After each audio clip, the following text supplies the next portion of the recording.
আল্লাহু ইউহিব্বুল মুহসিনিন।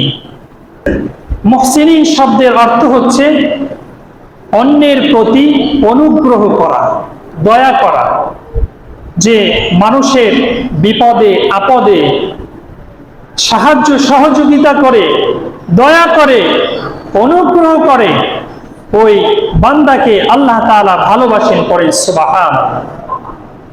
আমাদের অনেক সময় দেখা যায় আমাদের প্রতিবেশী সে বিপদে পড়েছে, আপনি যথাসাধ্য তাকে সাহায্য সহযোগিতা করার চেষ্টা করবেন, কিন্তু আমরা সেটা না করে তাকে আরো কিভাবে বিপদে ফালানো যায় সেই চিন্তা আমাদের মধ্যে আছে না নাই বলেন?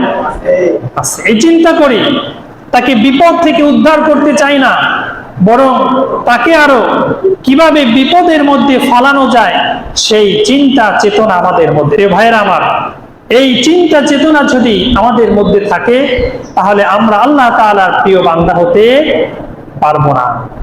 মানুষের প্রতি দয়া দেখাতে হবে, ইহসান করতে হবে, অনুগ্রহ করতে হবে। এর যে কত বড় ফজিলত হাদিসের মধ্যে এসেছে। হযরতে ইবনে আব্বাস রাদিয়াল্লাহু তাআলা আনহু তিনি একবার মসজিদে নববীতে ইতিকাফে বসেছেন। কিসে বসেছেন? ইতিকাফে বসেছেন। তখন হঠাৎ এক তাবী মসজিদের ভিতরে প্রবেশ করেছে।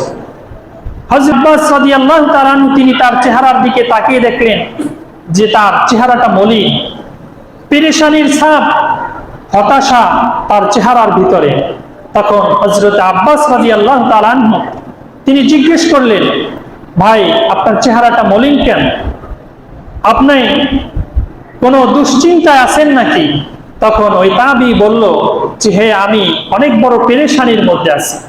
তখন হযরত আব্বাস রাদিয়াল্লাহু তাআলা আনহু তিনি বললেন, কি আপনার পেরেশানি আমাকে বলেন। তখন ওই তাবী বলল যে আমি এক ইহুদির কাছ থেকে কিছু দিরহাম হাওলাত নিয়েছিলাম। কি নিয়েছিলাম? হাওলাত নিয়েছিলাম, কিন্তু আমি সময় মতো দিতে পারি নাই। আমি 3টা ডেট ওভার করেছি, আমি সময় মতো দিতে পারি নাই। আজকে ইহুদি রাগান্বিত হয়ে আমার বাড়িতে আসবে, আমার বাড়িতে একটা মেয়ে আছে, সে হয়তোবা আমার ইজ্জত সম্মান নষ্ট করতে পারে। সুতরাং আমি আপনার কাছে এসেছি, আপনি হচ্ছেন নবীর চাচা, আপনার কথা এই মদিনার ইহুদিরা শোনে, মুসলমানরা আপনার কথা মানে, আপনি একজন মুরব্বী মানুষ, আপনি যদি ওই ইহুদিকে আমার হয়ে যদি একটু রিকোয়েস্ট করতেন, একটু সুপারিশ করতেন, সেজন্য আমাকে আর কয়েকটি দিনের জন্য সময় দেয়। তখন হযরতে আব্বাস রাদিয়াল্লাহু তাআলা আনহু তিনি কিসে বসা ছিলেন? ইতিকাফে বসা ছিলেন। তিনি বললেন যে চলো ওই ইহুদির বাড়িতে আমাকে নিয়ে চলো। তখন হযরতে আব্বাস রাদিয়াল্লাহু তাআলা আনহুকে ওই তাবী ইহুদির বাড়িতে নিয়ে চললেন। হাঁটতে হাঁটতে যখন মসজিদে নববীর বাউন্ডারি যখন ক্রস করলেন, বাহিরে চলে গেলেন, তখন ওই তাবী বললেন যে আপনি তো ইতিকাফে বসেছেন, আপনি তো মসজিদে নববীর বাউন্ডারি ক্রস করেছেন, বাহিরে চলে এসেছেন, আপনার ইতিকাফ তো ভেঙে গেছে। আপনার ইতিকাফ ভেঙে গেছে। ইতিকাফ শুদ্ধ হওয়ার জন্য কিছু নিয়ম কারণ আছে না? মসজিদের বাহিরে যাওয়া যাবে না। তখন ওই তাবী বলল যে আপনি তো মসজিদের বাহিরে চলে এসেছেন, আপনার ইতিকাফ তো ভেঙে গেছে।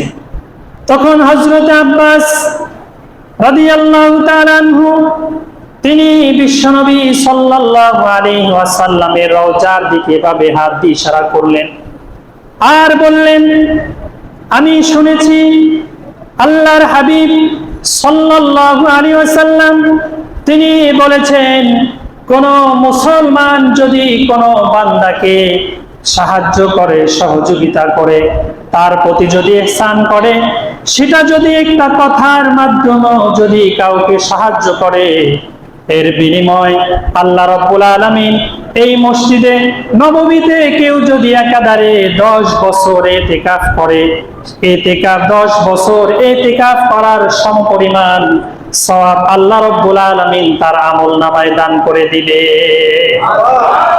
কেউ যদি একটি কথার দ্বারাও যদি কাউকে সাহায্য করে, সহযোগিতা করে মসজিদে নববীতে কেউ যদি একাধারে 10 বছর ইতিকাফ করে, সেই 10 বছর ইতিকাফ করলে যেই পরিমাণ সওয়াব হবে, একটি কথার দ্বারা যদি কাউকে সাহায্য করে, আল্লাহ রাব্বুল আলামিন তার আমলনামায় ওই 10 বছর ইতিকাফ করার সমপরিমাণ সওয়াব তার আমলনামায় দান করে দিবেন। পড়েন সুবহানাল্লাহ।